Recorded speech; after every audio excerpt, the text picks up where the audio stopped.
Bienvenue sur le podcast Graines d'étoiles qui donne la parole à des personnes qui sont acteurs et actrices de leur vie. Je suis Sarah et j'anime ce podcast avec beaucoup de joie pour créer un monde où tout le monde est plus conscient de sa nature. Si vous êtes sur un chemin de développement spirituel ou personnel, si vous vous sentez seul sur ce chemin ou si vous avez des questions, vous êtes au bon endroit. Le podcast vise à révéler la graine d'étoile qui sommeille en chacun d'entre nous. Je vous souhaite une très belle écoute. Bonjour à tous, bienvenue dans ce nouvel épisode de Graines d'étoiles. Aujourd'hui, je reçois Christelle Dumas. Donc bienvenue Christelle sur ce podcast. Bonjour. Merci à toi de nous partager ton parcours. Aujourd'hui, on va parler d'un sujet qui n'est pas forcément évident, qui est la maladie. Le parcours dans la maladie. Je voudrais te présenter, mais tu as trop de casquettes, donc je vais juste te dire qu'on se connaît depuis quelques années via notre école commune. Carrément. On a beaucoup travaillé sur des projets communs du coup liés à ça, et puis sur d'autres projets depuis liés plutôt à la conscience. Donc voilà, et puis je vais te laisser la tâche de te présenter, nous en dire un peu plus sur qui tu es. Qui je suis, c'est jamais facile.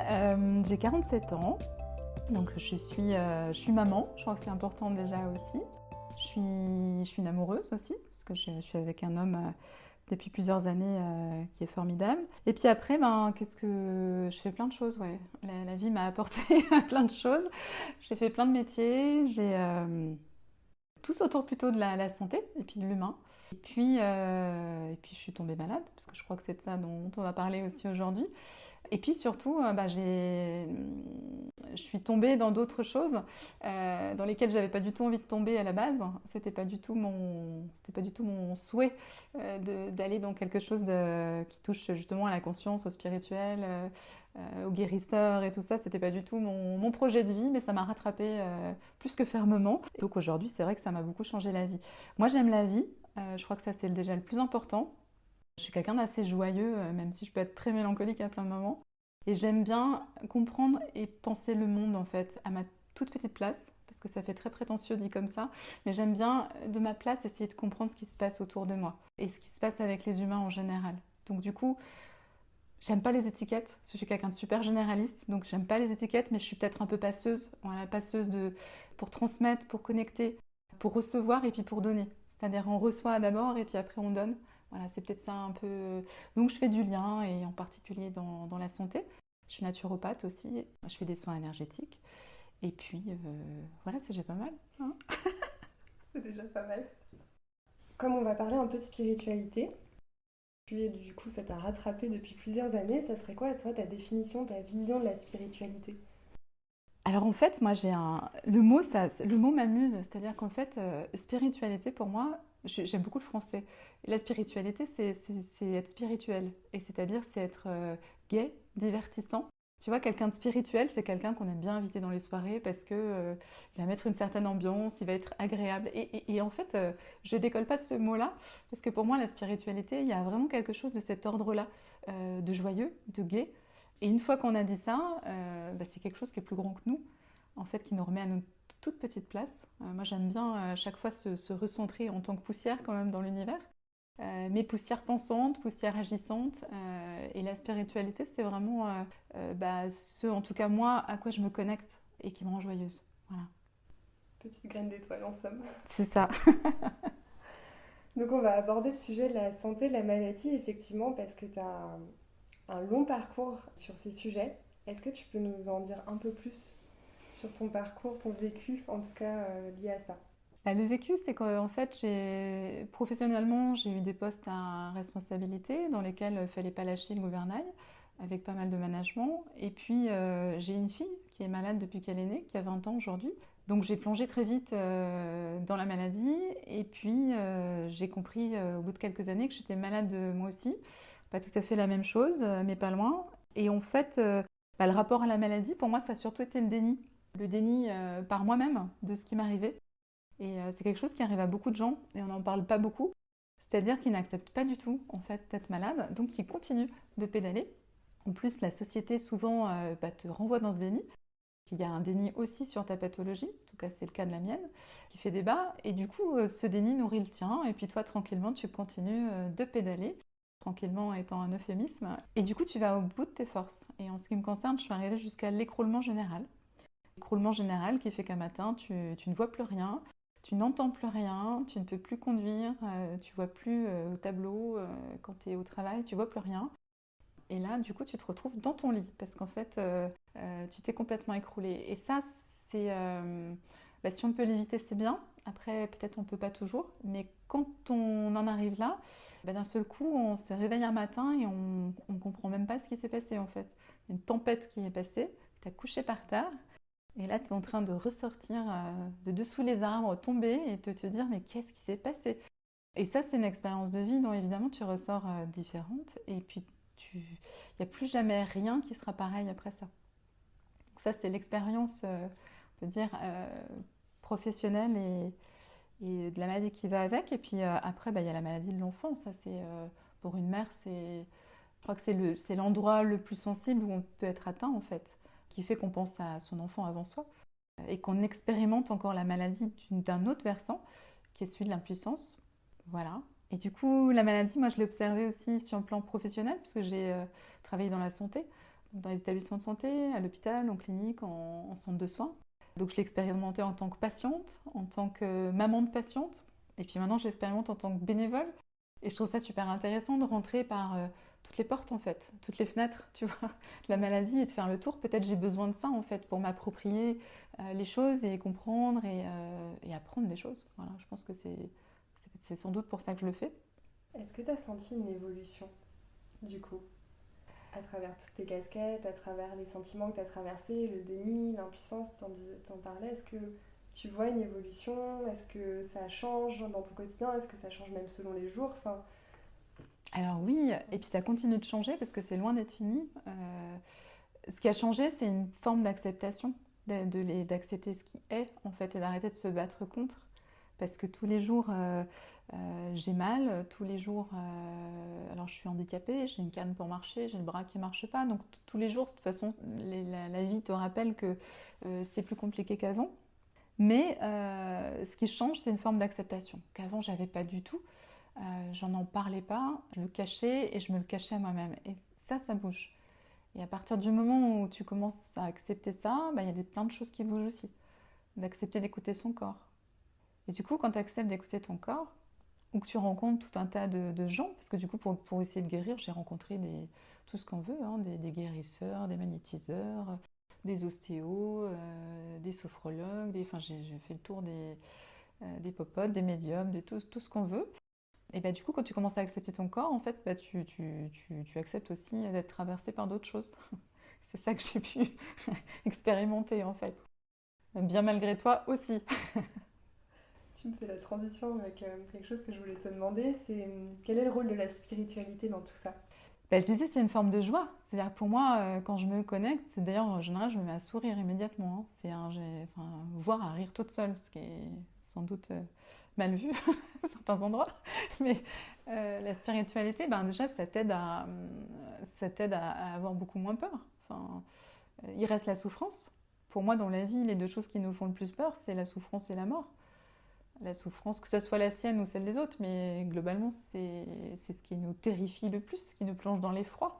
Depuis qu'on est petit, alors on repousse, mais voilà, on sait que ça va arriver un jour. Et la spiritualité, en tout cas la façon dont moi je l'ai vécue, dans les expériences extrêmement surprenantes et qui changent ta vie à jamais, où tu as juste moins peur en fait. Et ça, c'est déjà énorme en fait, de pouvoir être plus léger et du coup de pouvoir se consacrer au présent. C'est un vaste programme. J'ai pas terminé, hein. J'ai pas terminé. J'ai encore, j'espère, la moitié d'une vie pour y arriver. Il y a un élément dont je voulais qu'on parle justement lié à la spiritualité, parce que dans le milieu spirituel, on dit souvent que la maladie a un message, a un sens, que tu n'es jamais malade pour rien, entre guillemets. Comment tu vis ça? Comment tu te positionnes vis-à-vis de ça, sachant que du coup ça fait des années quand même que tu es concernée par ça? Ça apporte forcément un peu de culpabilisation, je pense. Ouais, c'est ça que tu veux dire, la culpabilisation. Ouais. Forcément, ça c'est une vraie question, notamment dans le monde spirituel, où souvent on entend que si tu es malade, c'est parce que tu as encore plein de choses à régler. Du coup, la question que tu poses, elle est essentielle pour moi, je crois que je y pense tous les jours. Du coup, pourquoi on est malade? Pourquoi moi? Pourquoi moi? Tu regardes les autres dans la rue et tu te dis, mais pourquoi moi je peux plus marcher? Pourquoi moi j'ai ceci, c'est cela?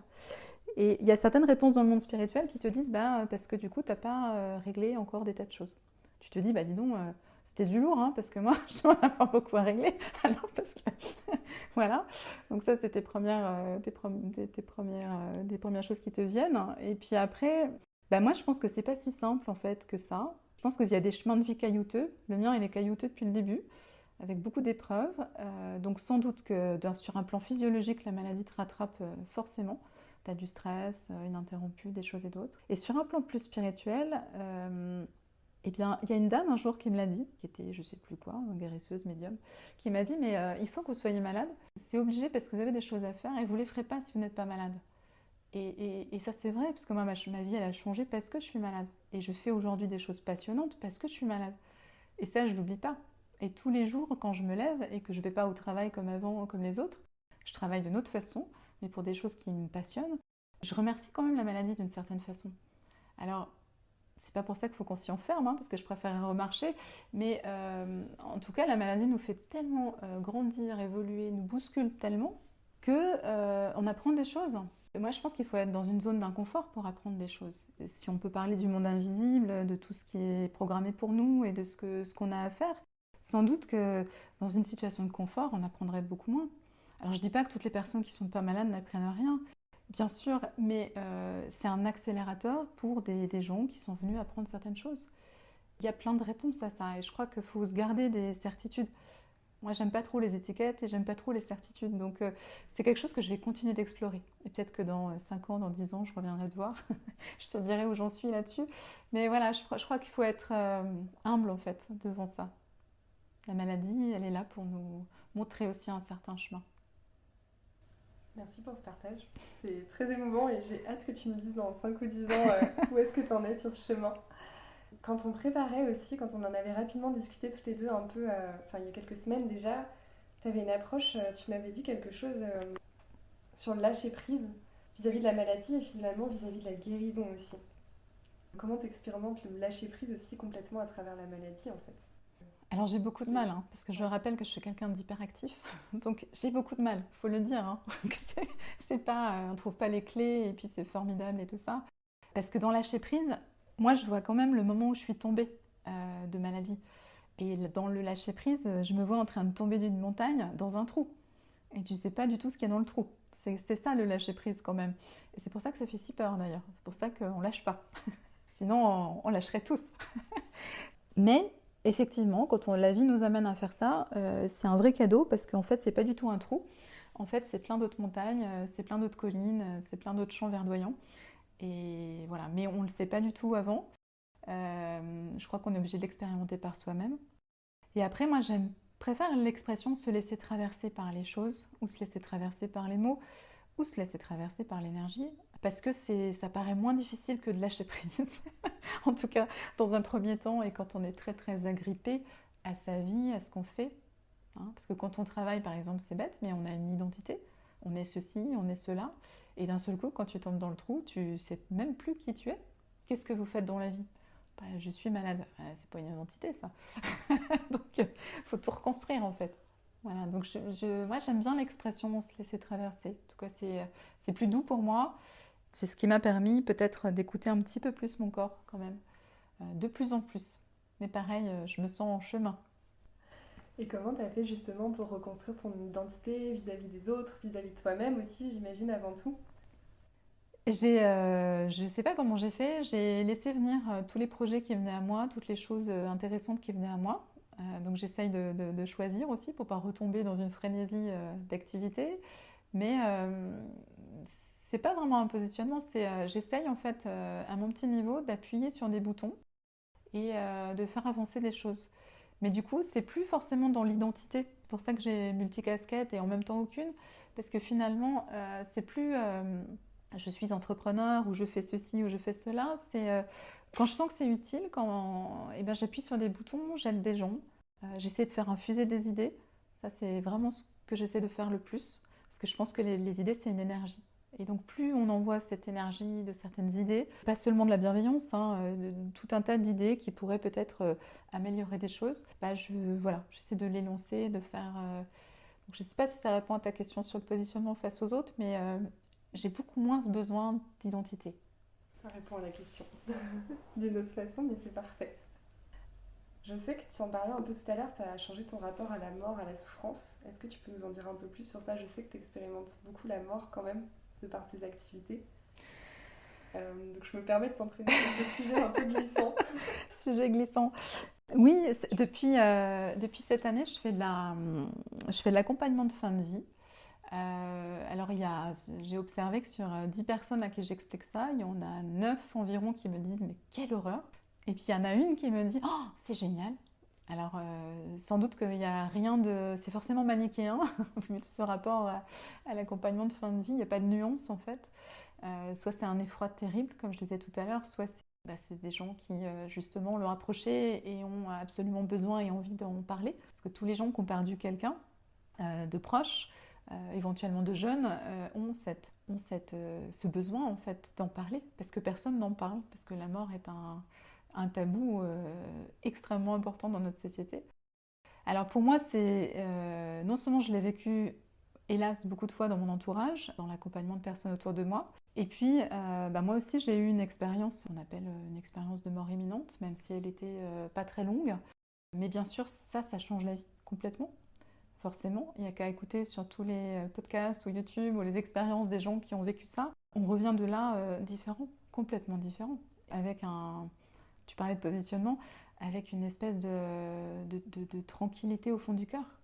Je ne vais pas dire de sérénité parce que je ne suis pas quelqu'un de serein, on a nos angoisses, on a toujours nos soucis, mais il y a une tranquillité au fond du cœur parce que tu n'as plus du tout l'inquiétude de la suite en fait. Et ça, évidemment, c'est une force, je pense, c'est une joie donc, que tu portes et que tu peux transmettre. Et du coup, dans l'accompagnement de fin de vie, je ne vais pas dire que je viens transmettre cette joie, mais je viens, parce que c'est compliqué, hein, il y a les gens, c'est difficile, mais je viens en tout cas essayer d'apporter ma petite contribution, tranquillité et les yeux grands ouverts. Voilà, pouvoir entendre des choses que les gens ont besoin de dire et qu'ils n'arrivent pas à dire à leurs proches, ou de pouvoir poser des questions.